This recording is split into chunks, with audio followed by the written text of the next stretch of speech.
사랑하는 왕성교회 성도님들 안녕하십니까? 원재성 목사입니다.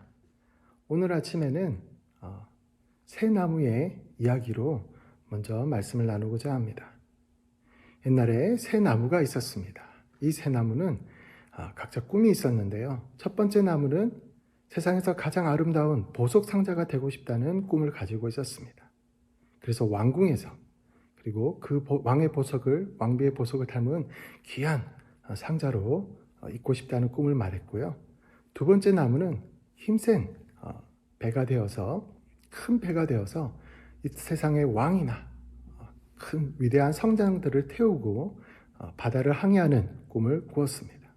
세 번째 나무는 가장 높은 곳에서 하나님 가까이에 있으면서 자신의 아름다움을 통하여서 많은 사람들이 와, 하나님은 정말 멋있구나, 저렇게 아름다운 나무를 저렇게 높은 곳에 만드시다니 하고 하나님을 기억하게 하는 나무가 되고 싶었습니다. 그리고 이 새 나무가 모두 무럭무럭 자랐을 때 어느 날 목수가 와서 그 새 나무를 모두 베어갔습니다. 어떻게 되었을까요? 첫 번째 나무는 상자가 되긴 했는데 뚜껑이 없었습니다. 왜지? 했더니 말구유가 된 것이에요. 와, 보석 상자는커녕 말구유가 되어서 많은 동물들의 침과 냄새와 오물들과 그리고 그 먹이들을 이렇게 담는 자신의 모습을 보고 실망했습니다.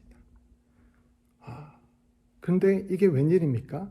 어느 날 한 남자와 부부가 여관 주인에게 이야기를 듣고는 자신이 있는 마구간으로 오는 것입니다. 그리고 아기를 낳고 그 아기를 자신에게 담는 것입니다.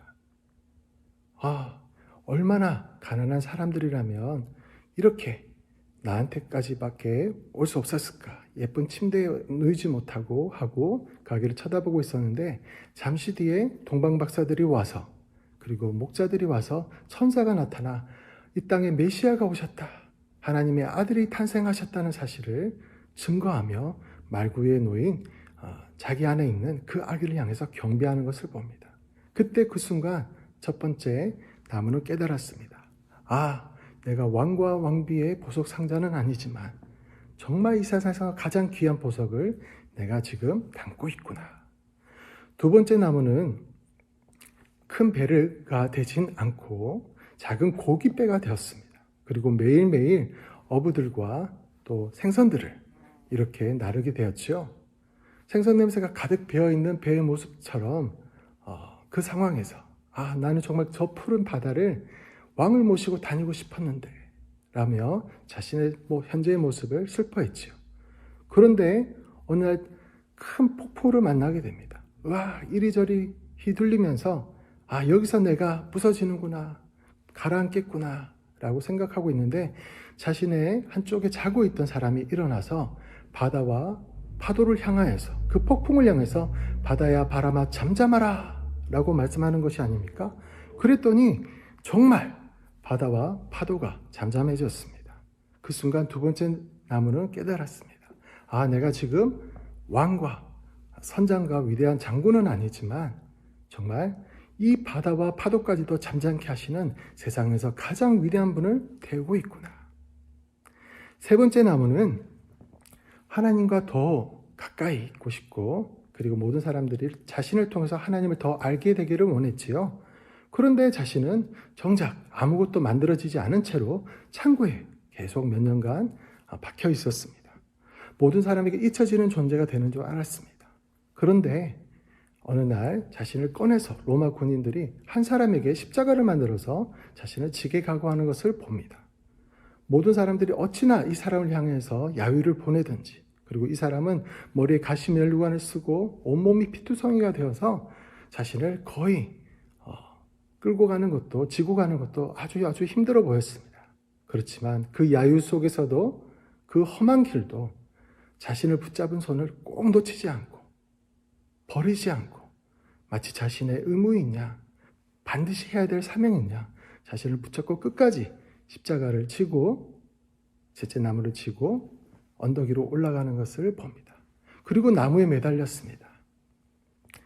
이스라엘에서는 나무에 매달린 자마다 저주를 받았다, 하나님의 저주를 받았다라고 말합니다.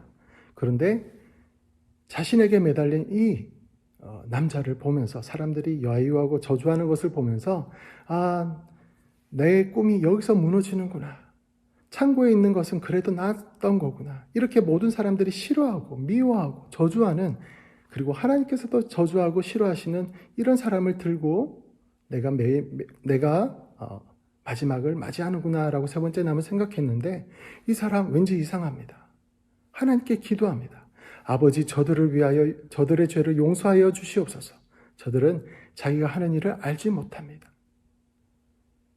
다 이루었다. 아버지, 내 영혼을 당신께 맡기나이다. 이렇게 기도하는 것이 아닙니까? 그리고 정말 이분이 숨을 거두시자 하늘이 크게 요동치고 땅이 흔들리며 큰 어둠이 온 세상을 덮는 것을 봅니다. 그리고 이 남자를 채찍질하며 데려왔던 로마 군인들도 놀라고 백부장도 저 사람은 진짜 하나님의 아들이었다 라고 외치기 시작합니다. 그것을 보고 셋째 나무는 깨닫게 됩니다.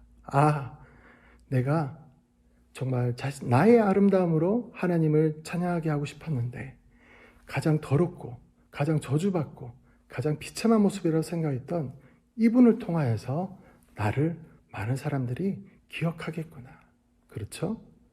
이 십자가를 우린 볼 때마다 가장 참혹한 사형 도구라고 생각하지 않고, 정기이자라고 생각하지 않고, 하나님의 사랑이 어찌나 크신지 죄인인 우리들을 위해서 죽이시는데 자기의 독생자까지도 아끼지 않으시며 우리를 사랑하시다는 그 사랑이 드러난 아름다운 현장으로, 아름다운 나무로, 그 셋째 나무를 영원토록 기억하지요. 그리고 그 셋째 나무를 통해서 하나님의 사랑을 늘 기억하는 것입니다. 이 새 나무 이야기를 통하여서 저희들이 많은 것을 깨달을 수 있지요. 그런데 또한 오늘 저희와 같이 본 본문에서도 그 내용들이 나오죠. 베드로가 처음 예수님을 만났던 그 모습과 그 마음처럼, 예수님을 만난 그 마음처럼 다시 부활하신 예수님을 만나기까지는 많은 시간이 걸렸습니다. 다른 제자들은 다 예수님을 만났는데 부활의 소식이 처음 들려왔을 때 제일 먼저 달려갔던 베드로인데 자신에게는 나타나시지 않고 자신에게는 다가오시지 않고 자신을 포기한 것 듯이 여겨졌습니다. 갈릴리 어부로서 한평생을 살 거라고 생각했지만, 그러나 자신에게 꿈을 주신 분, 너가 사람을 낚는 어부가 되리라 하셨던 그 꿈을 주셨던 그 주님을 자신은 배반했고, 그리고 그분의 가장 깊은 뜻도 못 헤아렸고, 그분이 나를 포기하셨다는 그런 생각의 마음에 다시 원래의 어부의 자리로 돌아가려고 했었지요. 그런데 오늘 본문의 말씀처럼 부활하신 예수님께서는 베드로에게 찾아오시는 것을 우리가 보게 됩니다. 베드로를 만나주시는 것을 보게 됩니다. 그리고 그 상처의 깊이만큼 아픔만큼 세 번의 질문과 대답을, 예전에는 자신감 있게 했던 그 대답에서 이제는 예수님, 제가 당신을 사랑하는 것을 주님은 아십니다. 하나님의 아가페의 사랑처럼 사랑하지는 못하지만, 그러나 우리 인간이 할 수 있는 그 사랑만큼은 내가 사랑한다는 그 사실을 주님 당신은 아십니다. 그렇게 자신을 겸손하게 자신의 본 모습을 보고 그 사랑 그대로를 예수님께 고백하는 장면이 나옵니다. 그리고 예수님께서는 그 베드로에게 자신이 생명으로 걸고 구원하신 그 양들을 맡기시면서 내 양들을 돌보라, 그 양을 치라 라고 전해주는 것을 오늘 말씀을 통해서 보게 됩니다.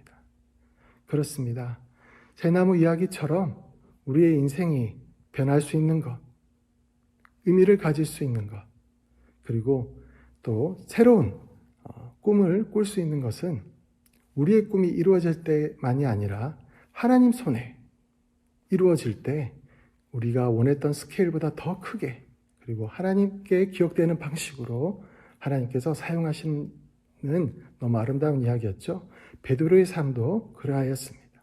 오늘 성도 여러분의 삶도 어떻습니까? 내 삶도 혹시 첫째 나무처럼, 둘째 나무처럼, 셋째 나무처럼 그런 꿈들과 비전들과 마음들을 가지고 있었는데 현실의 모습이, 그리고 지금 여러 가지 어려운 상황 때문에 내 꿈은 무너지고 내 생활은 내가 원하던 수준이 아니고 그리고 가장 비참하고 하나님도 나를 버리지 않았나 라는 생각에 괴로워하시는 분들은 없으십니까? 부활의 주님을 만나시길 바랍니다. 그 부활의 주님을 경험하시길 바랍니다.